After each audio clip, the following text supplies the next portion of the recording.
Ladies, let's talk. And let's not tiptoe around it either. You're here because you want to know how to make a guy sexually addicted to you. Now, before your mind runs to lingerie tricks or some TikTok seduction trend, pause for a second, because what actually makes someone addicted to you isn't found in a late-night Google search or in the pages of a questionable magazine. It's found in how you make him feel. And yes, I said feel, not just how you make him moan. Because here's the deal. If a guy is only addicted to what happens between the sheets, that's temporary. You want something deeper. You want him to think about you when you're not around, to ache for your presence, to feel like no one compares. That's a whole different game, and it starts way before your clothes ever come off. Let's dive into what actually works. We think seduction starts in the bedroom, but let me break it to you. It starts in the living room, on the phone, in the voice note, with that one look across the table. If you can make a man anticipate, if you can create tension without needing instant payoff, you're already miles ahead. Imagine this. You send a voice message, just soft enough, just slow enough. And you say something like, I've been thinking about you today, but I'm not going to tell you what exactly. Boom. That's a cliffhanger. That's mental seduction.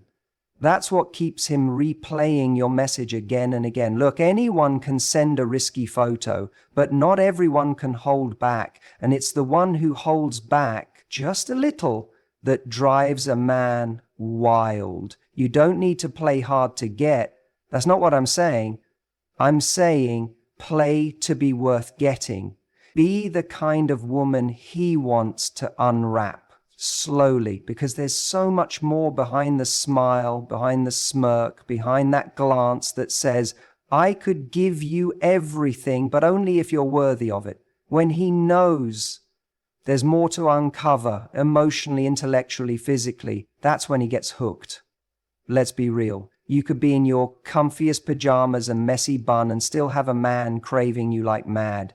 If your energy says, I know who I am, and I love being me. Confidence doesn't mean arrogance. It means presence. It means owning your body, your words, your choices. It's the way you walk into a room, the way you sit at the table and don't shrink yourself to make others comfortable. It's the way you take pleasure in your own skin. When you radiate comfort within yourself, it creates this magnetic field around you. And that field, that's what keeps him circling back. This is where seduction gets fun. Don't underestimate the small things. The tone of your voice when you say his name, the perfume you wear that lingers on his clothes, the playful touch on his chest as you walk past.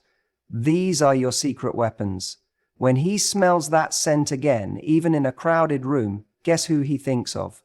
When he hears a certain song, a tone of voice, a teasing laugh, guess who shows up in his mind? Seduction isn't just skin, it's atmosphere. Create a world he associates with you, and you become unforgettable. Here's the fun part. Men love to feel like they're winning. They want to feel like the conqueror, the hero, the one who got the girl. But you're the one writing the script the whole time. Now let's unpack that. Because it's not what most people expect when they hear the word seduction. Most immediately think of physical touch, of body language, of the obvious, overt, sensual cues. But true, lasting attraction, the kind that lingers in his mind long after you've left the room, is built in the invisible space before anything physical happens. That space is emotional. It's psychological. It's where real desire is born and where it continues to grow. Think of it like this. Physical attraction might open the door, but emotional anticipation is what keeps someone standing on the other side, aching to come in. That feeling of not knowing what's next, of feeling a pull towards someone and not being able to figure out exactly why, that's what creates that low-key obsession. It's not because you gave everything away, it's because you didn't. And this emotional suspense isn't about being manipulative. It's about allowing a man to feel something deeper, something richer, than what he gets from every other fleeting connection. It's about building a narrative, little moments, small touches of attention, layered stories that form a full picture over time. It's about creating tension, not in a way that frustrates, but in a way that excites. A way that sparks curiosity. That raises questions in his mind like, what's going on here? Why can't I stop thinking about her? What is it about her energy that keeps pulling me back? Seduction, real seduction, is slow. It's intentional. It's in the pauses, in the way you delay the text reply just enough to let him wonder, in the way you lean in close during a conversation, then pull back before he can lean closer. It's in the way you let your eyes linger for half a second longer than expected, and then look away like nothing happened. That moment, that's the spark. And when you do it right, it's far more powerful than anything overtly sexual. And why is that? Because the mind is where the addiction forms. The body just follows. When you can place yourself in someone's mind, when you live in the corners of their thoughts, when you show up in their memory at random times of the day, they start to crave your presence as much as your touch. They crave the feeling you give them, the suspense you create, the not knowing that keeps them wanting to know more. Let's be honest, anyone can be sexy. Sex appeal is everywhere these days. It's all over social media. It's in filters and outfits and curated posts. But being craved, that's different. Being missed before you've even gone, that's something else. That's the kind of pull that doesn't fade. And it's built in those early moments where you give him enough to be interested, but not enough to be full. Enough to feel intrigued, but not enough to feel done. You're not a quick snack. You're a slow, luxurious meal that he wants to savor but never quite finishes. It's the art of being felt more than seen. It's the emotional high of the build-up, the suspense that turns a regular woman into the woman. And most people rush this part. They jump too fast into revealing everything, thinking that more exposure equals more connection. But it doesn't. Connection isn't about how quickly you get to the physical. It's about how deeply you can stay in the emotional without needing to get there too fast. And when you master that, when you can create tension just by walking into the room or by saying less but saying it better, that's when he starts to feel it in his chest. That's when he starts to chase without even realizing why he's chasing. That's when the addiction starts. Mystery isn't about being distant, cold, or hard to reach. It's about being multi-layered. It's about showing him the trailer, not the whole movie. It's about being warm, engaging, and present, but with just enough held back that he starts to lean in. Because he wants to know what's underneath that glance, what's behind that story you didn't finish, what you meant by that one little smile that said more than your words ever could. You see, people are used to instant access these days. Everything's available. We live in a world of scrolling, swiping, binge watching, and information overload. But the human mind doesn't value what it gets too easily. It values what it has to work for, what it has to earn, what it has to wonder about. When a man feels like he already knows everything there is to know about you within a couple of conversations, the intrigue dies. But when you leave room for curiosity, when you don't lay all your cards on the table, when you share selectively, not out of fear, but out of intentionality, that's when he becomes hooked. And let's be real, being mysterious isn't about playing games. It's about understanding human psychology. If you walk into a bookstore and you read the back of a novel that gives away the entire plot, you're less likely to buy it. But if that back cover gives you just enough to ignite your imagination, if it gives you the setup, hints at the drama, teases the ending, but makes you wonder how it all connects, you're already halfway to the checkout line. It's the same thing in attraction. You want to give him something to work with, not everything to work through. Let him discover you chapter by chapter. Share your light and let your energy shine, but keep a few parts of your story sacred. Make him earn the privilege of knowing your deeper layers, your real thoughts, your rawest emotions. When a man feels like he's been given a front row seat to something rare, something not everyone gets to experience, he naturally starts to value it more. He feels chosen, and in that feeling his desire grows, not just to have you, but to understand you. Not just to touch you, but to reach you. And that's the secret sauce. Make him earn the next layer.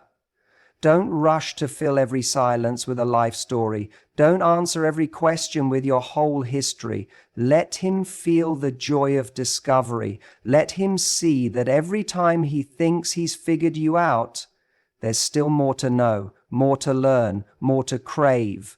This doesn't mean pretending to be someone you're not. It means honoring that you are more than meets the eye. It means showing him that even though you're present, you're not predictable. Even though you're engaging, you're not entirely exposed. You are a novel that can't be skimmed, a song that requires more than one listen to understand, a woman who invites exploration, not because she's hiding, but because she's worth discovering. And when you carry yourself with that level of layered grace, when you reveal yourself like a good story, not a spoiler, he doesn't just look at you with desire. He wants to read on. He wants to keep going. He wants to uncover what's beneath the surface because he knows there's more waiting for him if he's willing to stay curious.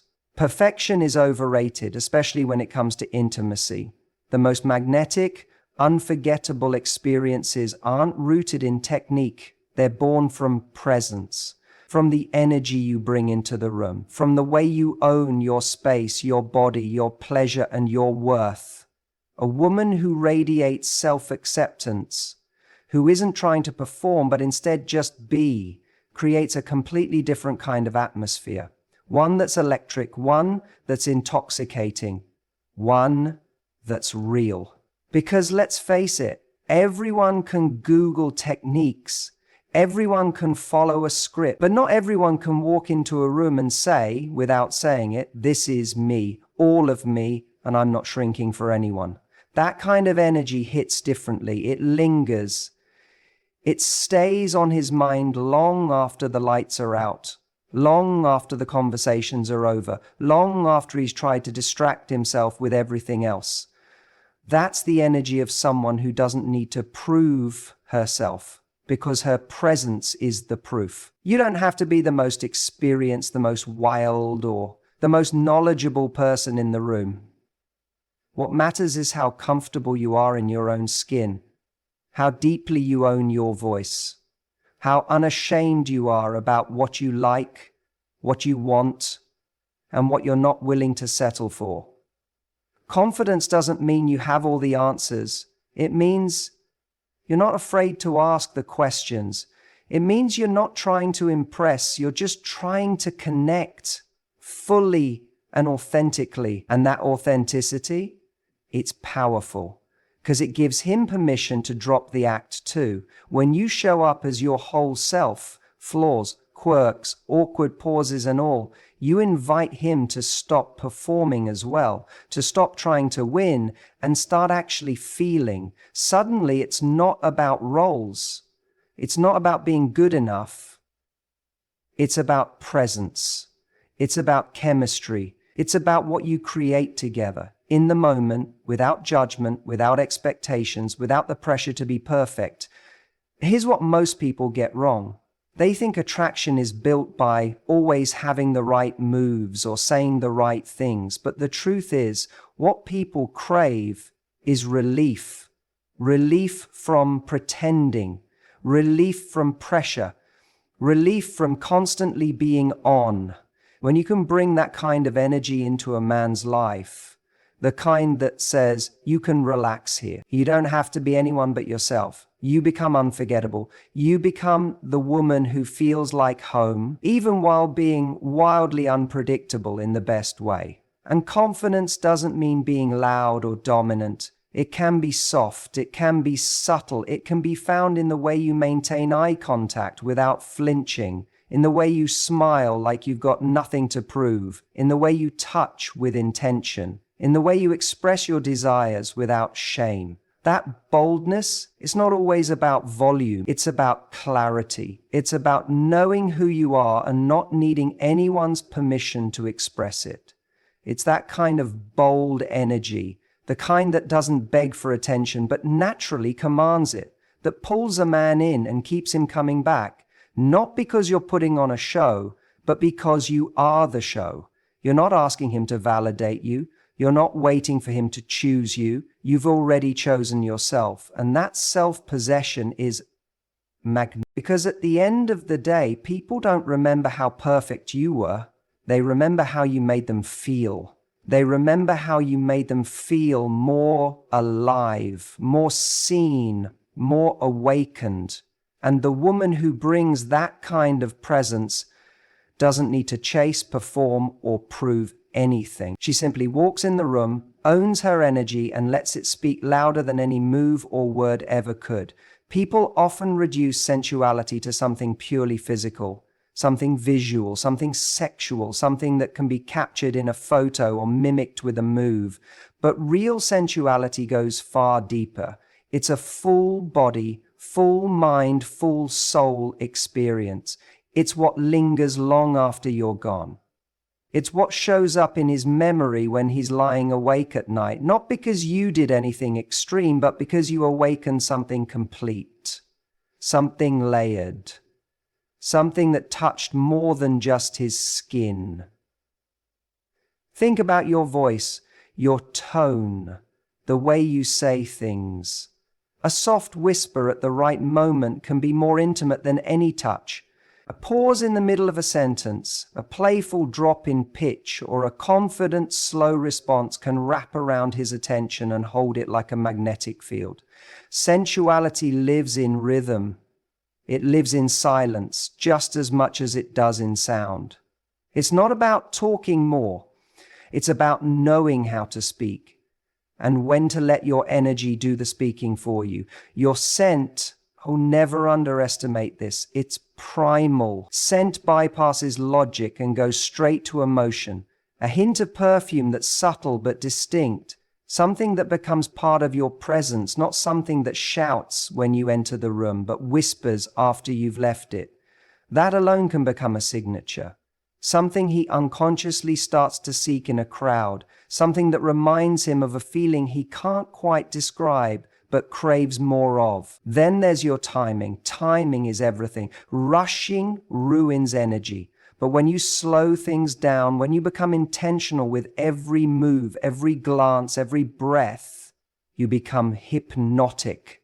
A woman who takes her time becomes impossible to ignore. She owns every second, as if it were designed for her. She doesn't rush through conversations or gestures because she understands that seduction is not about speed, it's about pull. The slower the tempo, the deeper the tension. The more time you allow things to build, the stronger the emotional connection becomes. It's also in your gaze, not just looking but seeing, holding eye contact just a second longer than expected, then breaking it with a smile, like you're letting him earn it back. That creates a spark. It creates anticipation. It says, I'm here, but not fully revealed yet. And that is a feeling people chase without even realizing why. And then there's the way you move, your walk, your posture, the way you reach for something, the way you cross your legs, the way you lean in just enough to draw him close, then pull back slightly to keep him chasing. It's not about trying to be overly seductive. It's about moving with purpose. It's about embodying presence. When every movement feels like it matters, it starts to matter to him. Don't forget the importance of laughter and playfulness. Either playfulness is deeply sensual. Teasing, flirting, having fun with your words, those are all sensory cues. When you can make a man feel emotionally aroused by making him laugh, think, wonder, You create a deeper level of stimulation that no physical act alone can replicate. You engage his mind, and when the mind is engaged, the body follows with loyalty. The truth is, sensuality is a language. It's not a performance. It's a presence, a way of being that brings the moment alive. The woman who can tap into multiple senses simultaneously, who touches his sight, his smell, his hearing, his intuition, isn't just remembered. She's felt on every level. She becomes the standard, the one that every future moment is subconsciously compared to. And she didn't do it by trying too hard. She did it by being aware, intentional, emotionally rich, and energetically present in every interaction, every touch point, every pause in between. The most powerful kind of influence is the one that isn't announced. It's felt. It's woven into the experience so effortlessly that he doesn't even realize he's following your lead. He just knows he's captivated. He thinks he's in control, that he's pursuing you, choosing you, moving the relationship forward. But behind the scenes, you're setting the pace. You're choosing when to lean in and when to pull back, when to give him a taste and when to make him wait for the next course.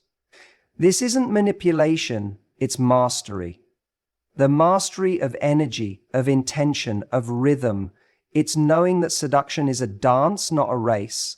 And the most intoxicating dances are the ones who know how to create suspense, who understand the power of tension and release, who know exactly when to shift the tempo to keep the other person fully, almost helplessly engaged. Because here's the truth, men are biologically wired to pursue. They enjoy the thrill of the chase, the excitement of earning your time, attention, affection. But what keeps the chase alive isn't you running, it's you leading, silently, elegantly, like a seasoned dancer who can guide without force. When you control the rhythm of your connection, how often you reply, how deeply you share, how much you reveal, you keep him on his toes. He's chasing because you've made the journey worth it. He's investing more because he feels the rise and fall of your energy, and it's unlike anything he's experienced before. Let him text first, sure. Let him plan the date. Let him feel like he's calling the shots. But behind that confidence, you're the one orchestrating the experience. You're the one choosing what to say yes to. You're the one subtly creating contrast. Sometimes soft and affectionate, sometimes mysterious and a little more reserved. That contrast, that's what keeps him addicted. That unpredictability makes every interaction feel fresh. He never knows exactly what he's going to get, but he knows he wants it. This works because people crave experiences that stimulate them emotionally. If everything is predictable, it becomes dull. But if you're creating a unique emotional rhythm, ups, downs, laughter, depth, a hint of flirtation followed by calm connection, you become unforgettable. You're no longer just another person in his life. You become an experience, a presence, a rhythm that his body and mind start syncing with even when you're not around. Subtlety is your strength. You don't have to be loud, obvious, or performative. You don't have to play games, you simply guide. When he leans in too fast, you slow it down, not to punish, but to preserve the chemistry. When he backs off, you mirror with grace, never overreaching. You're not reactive, you're responsive, purposeful, calm. That steadiness, it's rare. And it's what turns simple attraction into long-term fascination. Even physically, it's about setting the tempo, whether it's your body language, the way you enter a room, how you initiate touch, or how long you let the silence linger between flirtatious looks. You're communicating through pacing. You're telling a story without needing to explain it. And that story is, you're chasing me, but I'm guiding you. It's the dynamic that turns good connections into great ones. It builds tension without drama. It fuels passion without chaos. This rhythm you create becomes addictive, not because you're constantly available, but because when you are, it means something. It's intentional. It's rich with emotional texture. He begins to associate the highs of attraction, the peaks of desire, with your pace, with your presence, with the feeling of being seen, challenged, excited, and calmed, all at once. And because it feels unlike anything else, he comes back to it, not out of habit, but out of need, out of craving, out of deep emotional imprinting that you crafted, not by force, but by rhythm, presence, and the subtle art of leading without ever needing to announce it. To conclude, the art of attraction isn't about playing games or chasing perfection. It's about understanding the subtle dance between giving and withholding, between leading and allowing space for pursuit. When you know how to set the tempo, when you guide the rhythm of your connection with intention and confidence, you create an experience that resonates deeply. It's about making him feel something beyond the surface, beyond the physical. It's about tapping into his senses, engaging his mind, and leaving an impression that lingers long after the moment has passed. Ultimately, the most powerful kind of attraction isn't based on manipulation or control. It's rooted in mastery of self, awareness of your own presence, and the ability to craft an emotional experience that keeps him coming back for more. When you let him think he's chasing, while you are the one setting the pace, you become the irresistible force that he can't help but be drawn to, again and again.